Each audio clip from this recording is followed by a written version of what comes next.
नमस्कार। आजको यस ट्युटोरियलमा हामी स्टेयरकेस बाई स्केचको बारेमा जान्न गइरहेका छौँ। नर्मल्ली रेभिटमा स्टेयरकेस बनाउन धेरै नै सजिलो छ र स्केच मोड चाहिँ अलिकति इम्पोर्टेन्ट भएको हुनाले र अलिकति कन्फ्युजन पनि हुने भएको हुनाले म यसको ट्युटोरियल बनाउन खोजेको छु। ओके, सो पहिला त हामीले के गर्नु पर्यो भन्दाखेरि लेभल, यो डिफल्ट टेम्प्लेट हो है। सो लेभल 1 लेभल 2 छ। ओके, सो यो लेभल 1 लेभल 2, पहिला त म लेभल 1 मा जान्छु। सो एउटा फ्लोर बनाऊ। ओके, किनभने स्टेयरकेस कनेक्सन गर्नको लागि हामी फ्लोर बनाउन चाहन्छौँ र यो प्रोपर्टिज प्यालेट हो। यो अहिले म जुनसुकै पनि अहिले युज गर्न सक्यो। अहिलेको केसमा म जेनेरिक युज गर्न चाहन्छु र 12 इन्चको मलाई अहिले स्ल्याब चाहिएको छैन। सो एडिट टाइपमा म क्लिक गर्छु। त्यसपछि अभियसली नयाँ विन्डो खुल्छ। त्यसपछि जस्ट म के गर्न चाहन्छु, यो 1 फिट अथवा 12 इन्चलाई म जस्ट कन्भर्ट गरेर 5 इन्च मात्रै बनाउन चाहन्छु। जहिले पनि एडिट टाइप गर्दाखेरि डुप्लिकेट गरेको भए राम्रो हुन्थ्यो। सो म क्यान्सल गरेर एडिट टाइप गर्छु र डुप्लिकेट गर्छु। सो दिउँ स्ल्याब 5 इन्च, जस्ट एउटा जेनेरिक स्ल्याब 5 इन्च हो र एडिटमा जान्छौँ र यसलाई चाहिँ 5 इन्च गर्छु। डुप्लिकेट गर्दा राम्रो एउटा चलन चल्ती हो, त्यसलाई हामीले पालना मात्रै गरेको। ओके, स्ल्याब 5 इन्चको हामीले एउटा जस्ट एउटा बनायौँ जेनेरिक। कुन मोडमा बनाउने? म अहिले केसमा रेक्ट्याङ्गुलर मोडमा बनाउन चाहन्छु र क्लिक एन्ड ड्र्याग। ठिक छ, म के एजुम गर्छु भन्दाखेरि तपाईँले बेसिक रेभिटमा तपाईँले आउँछ चलाउन, मैले त्यति चाहिँ एजुम गरिरहेको छु है। सो जस्ट एउटा रेक्ट्याङ्गल बनाऊ। जस्ट साइज तपाईँ दिन पनि सक्नुहुन्छ अथवा एप्रोप्रिएट साइज चाहिन्छ भने अहिलेको केसमा मैले यो टाइपको साइज लिएँ। अहिले मलाई स्टेयरकेस बनाउनु छ, त्यति म साइजमा त्यति प्रिसाइज हुन चाहन्न।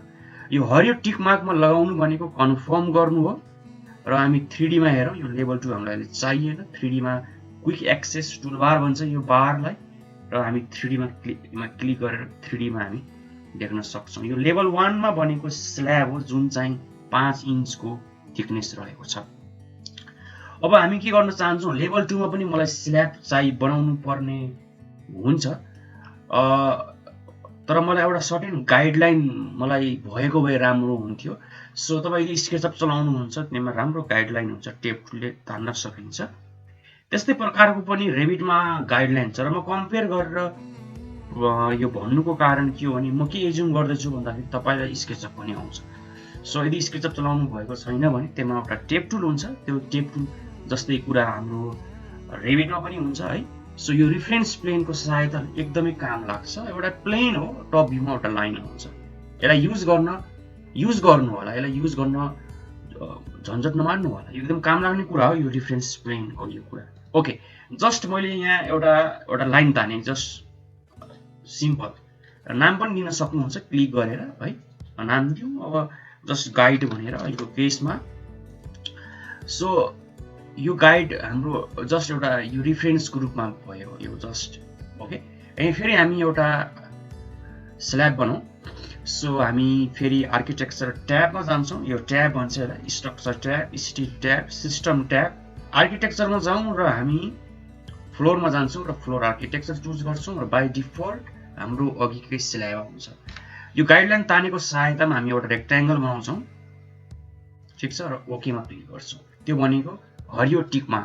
सो हामीले जस्ट यति बनायौँ। यो त हाम्रो जस्ट अहिलेसम्मको गफगाफ मात्रै हो। अब हामी स्टेयरकेस बनाउन गइरहेका छौँ बाई स्केच मोडबाट। गरिसकेका थियौँ र अब एउटा हामी रिफरेन्स प्लेन तानौँ। रिफरेन्स प्लेन भनेको जस्ट एउटा गाइडलाइन हो, त्यस्तो केही नै होइन। यसलाई म डिलिट गर्छु एकछिन। रिफरेन्स प्लेन हामी जाउँ, लेभल 2 मा जाउँ र जस्ट एउटा रिफरेन्स प्लेन हामी एड गर्छौँ। पिक लाइन मेथड पनि गर्न सक्नुहुन्छ, अल्छी लाग्छ भने तपाईँलाई पिक लाइन गर्नुहोस्। अनि जस्तै कि मैले यहाँ सिलेक्ट कन्ट्रोल जेड गरौँ, यहाँनिर यो स्प्लिन गरिहालौँ। जस्तै कि यो रिफरेन्स प्लेन यहाँ छ होइन। अब कसरी सिलेक्ट गर्ने? ट्याब भन्ने बटन दाब्नु होला, अटोमेटिकली तपाईँ रिफरेन्स प्लेनमा जानुहुन्छ। सो ट्याबले के गर्छ, तपाईँको सिलेक्सन साइकल गर्छ। नाम दिन चाहनुहुन्छ नाम दिन सक्नुहुन्छ, म नाम दिन्छु। GUIDS गाइड सिम्पल नाम दिने। यो जस्ट हामीलाई एउटा यसले स्टेयरकेसको लागि हामीलाई सहयोग पुर्याउँछ। अब हामी लेभल 1 मा जान्छौँ र स्टेयरकेस बनाउन थाल्छौँ बाइ स्केचबाट। आर्किटेक्चरमा जान्छौँ र हामी स्टेयरकेसमा क्लिक गर्छौँ। यो रेडिमेड स्टेयरकेस हामी बनाउन गइरहेका छैनौँ। अहिलेको केसमा हामी स्केच मोडबाट हामी स्टेयरकेस बनाउन गइरहेका छौँ, जसमा विड्थ हुन्छ हाम्रो 3.5 फिट। त्यो हिसाबले हामी गर्न गइरहेका छौँ। कुन स्टेयरकेस बनाउने तपाईँ यहाँबाट चुज पनि गर्न सक्नुहुन्छ। अहिले केसमा मैले प्रिकास्ट स्टेयरकेस गरेँ। यो त हामी पछि पनि हामी चेन्ज गर्न सक्छौँ। ठिक छ, एक्चुअल यो विड्थ हामी पछि पनि चेन्ज गर्न सक्छौँ। पहिला स्केचमा जाउँ, स्केच मोड। ठिक छ, पहिला त हामीले बाउन्ड्री दिइराखौँ, बाउन्ड्री जस्ट एउटा बाउन्ड्री हो। यसलाई म क्लिक गर्छु र पिक लाइनमा जान्छु र अफसेट गर्छु 3.5 फिट। स्टेयरकेसको width 3.5 fit. ठिक छ, र फेरि एउटा लाइन तान्छु। अहिलेको केसमा पिक लाइन भन्दा लाइन तानौँ। यहाँ अफसेट भएको रहेछ, अफसेट 0 गरौँ। ठिक छ, अनि यसलाई हामी फेरि अफसेट गरौँ 3 फिट 6 इन्च।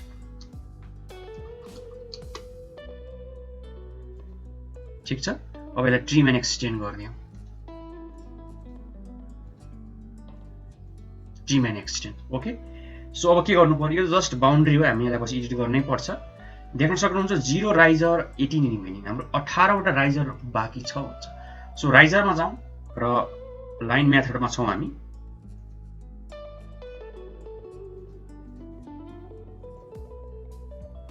राइजर लाइनमा जाउँ।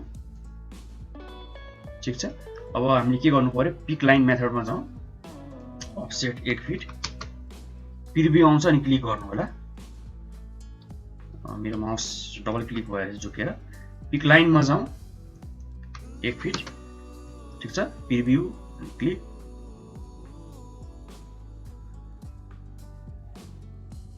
तल पढ्दै गर्नुहोस् 13 वटा रिमेनिङ भनिरहेछ। मेन्युले यसरी यहाँ लाइन तान्यौँ। राइजरमा जाउँ, लाइन मोडमा जाउँ। ठिक छ,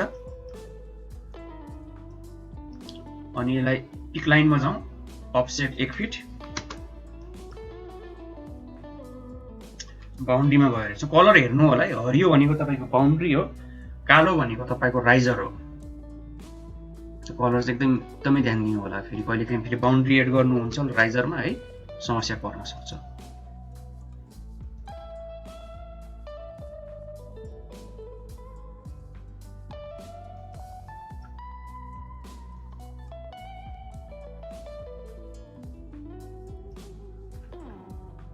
छवटा रिमेनिङ भन्छ। 5 3 2 1 ओके। अब यस्तरी ग्याप राख्नु भएन। बाउन्ड्री भनेको कन्ट्रोल चाहिँ ओभरल्याप भयो भने कराउँछ है। यस्तो यो त राम्रो फिचर पनि हो। जस्तो तपाईँको ओभरल्याप छ भने रिमेटले कराउँछ तपाईँको। फेरि ओभरल्याप तपाईँको यस्तो भयो भने तपाईँको स्टेयरकेस पनि बन्दैन। सो राम्रो हो एक प्रकारले गराउनु त। सो यो जाउँ, यो भनेको बाउन्ड्री हो है, सिम्पल। 18 वटा राइजर, तपाईँको 0 रिमेनिङ। अब हामीले पाथ दिनु पर्यो।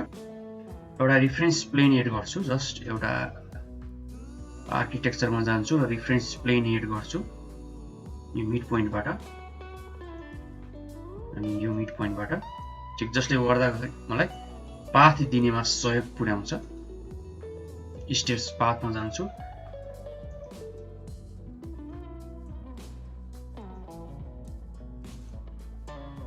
ठिक छ, देख्नुभयो रिफरेन्स प्लेनले हामीलाई कति सजिलो पुर्याउँछ। सो रिफरेन्स प्लेन एड गर्नु होला। तपाईँलाई अलिक काम गर्न गाह्रो हुन्छ भने है, पहिला हामी 3D मा हेरौँ अनि हेरौँ। जस्तो देख्न सक्नुहुन्छ हाम्रो यो उल्टा भयो।